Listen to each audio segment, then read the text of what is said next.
पूरे महाराष्ट्र के 288 सीट पर मतदान हो चुका है और रिजल्ट आना बाकी है। 23 तारीख को रिजल्ट आने वाला है और इसी मुद्दे पे हम बात करेंगे मुंबई में रहने वाले लोगों से और उनकी प्रक्रिया जानेंगे कि आखिरकार जो मतदान हुआ है रुख यानी हवा किधर बह रही है। सबसे पहले आपका नाम? पृथ्वीराज मस्के। पृथ्वीराज जी, मैं आपसे जानना चाहेंगे कि मतदान हो चुका है, बड़े बड़े दावे हुए थे, क्या लगता है कि किसकी सरकार बन रही है? देखिए, सरकार में जहाँ तक हमने देखा है बीजेपी के खिलाफ काफ़ी नाराज़गी लोगों में आई है। जिस तरफ से महंगाई बढ़ी है, लोगों का दिन ब दिन चीज़ों को काफ़ी मुश्किल हो गया है जीना, तो कहीं ना कहीं लोग बदलाव चाहते हैं। तो महाविकास आघाड़ी हमें कहीं ना कहीं एज उनका लग रहा है। और सबसे लार्जेस्ट पार्टी बीजेपी नज़र आ रही है, क्योंकि उन्होंने सीट भी ज़्यादा लड़ी है। पर कांग्रेस भी काफ़ी उभर कर आई है, खास करके विदर्भ में कांग्रेस का अच्छा बोलबाला है। पश्चिम महाराष्ट्र में महाविकास आघाड़ी का काफ़ी अच्छा बोलबाला है। मुंबई में उद्धव ठाकरे का बोलबाला है। तो 6 जो रीजन है महाराष्ट्र के, उसमें 4 जगह महाविकास आघाड़ी आगे नज़र आ रही है उनको। एग्जिट पोल की अगर हम बात करें तो आप देखिए, एग्जिट पोल में कुछ अलग ही बताया जा रहा है कि महायुति जो है उसकी सरकार बनने के आसार दिख रहे हैं, एग्जिट पोल की अगर हम बात माने। क्या लगता है आपको, एग्जिट पोल कितना सार्थक साबित होगा? देखिए, एग्जिट पोल से पे तो हमें लोकसभा के बाद विश्वास ही उठ गया है। एग्जिट पोल से जहाँ 400 पार दिखा रहे थे लोकसभा में, आपने देखा नतीजा क्या आया। तो एग्जिट पोल पे विश्वास हमें नहीं है। जो हमने असलियत में देखा है, लोगों की परेशानियां, लोग क्या चाहते हैं, लोगों को इस बार उद्धव ठाकरे और पवार साहब पे ज़्यादा भरोसा नज़र आ रहा है। तो उनकी सरकार आने जा रही है।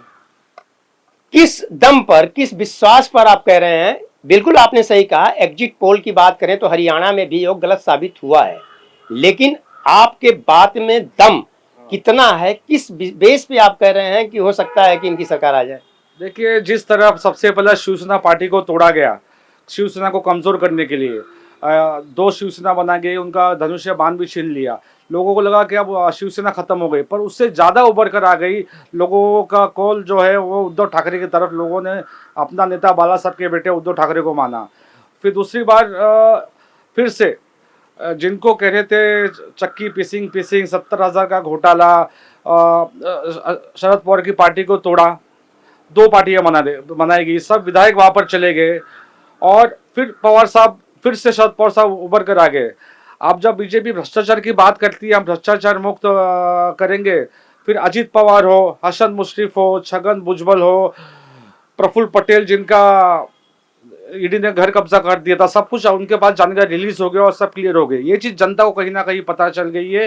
ये भ्रष्टाचार खत्म नहीं करना चाहती है, भ्रष्टाचारियों को अपने साथ लेकर बड़े पैमाने पर भ्रष्टाचार करना चाहती है। जनता समझ चुकी है, इसलिए जनता ने इस बार तय किया है, निर्णय किया है कि इस बार हम बदलाव करेंगे।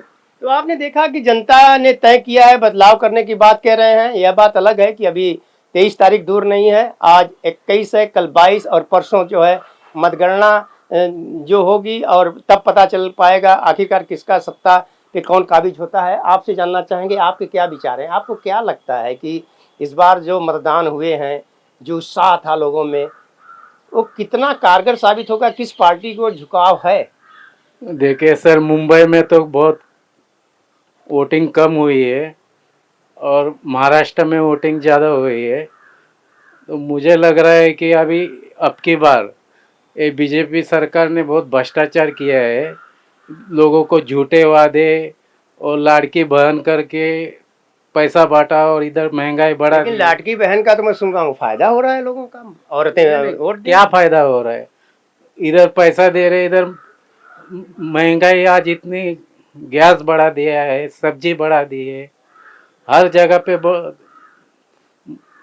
बढ़ाई हो गई है। महंगाई की बात को लेकर के लोगों का ये आंकड़ा है और इनका कहना यह बात अलग है कि बिल्कुल सही है कि अगर मुंबई की बात करें तो यहाँ पे मतदान जो है परसेंटेज घटा है, लेकिन पूरे महाराष्ट्र की बात करें तो मतदान जो है करीब पिछले अगर वर्ष की बात कर लें 19 की बात करें तो इस बार 4% मतदान बढ़ा है, यानी कि 68.8 के लगभग पूरे महाराष्ट्र में मतदान हुआ है। तो इससे अंदाज़ा लगाया जा सकता है कि आने वाला जो चुनाव का जो परिणाम होगा चौंकाने वाला भी हो सकता है। अगर बात करें हरियाणा की तो वहाँ पर भी एग्जिट पोल जिस तरह से जो ओपिनियन दिया था उसके विपरीत हुआ है। अब देखने की बात होगी कि महाराष्ट्र में एग्जिट पोल जो है कितना सार्थक साबित होता है। ऑन टीवी न्यूज के लिए कैमरामैन फैयाज के साथ हरीश तिवारी।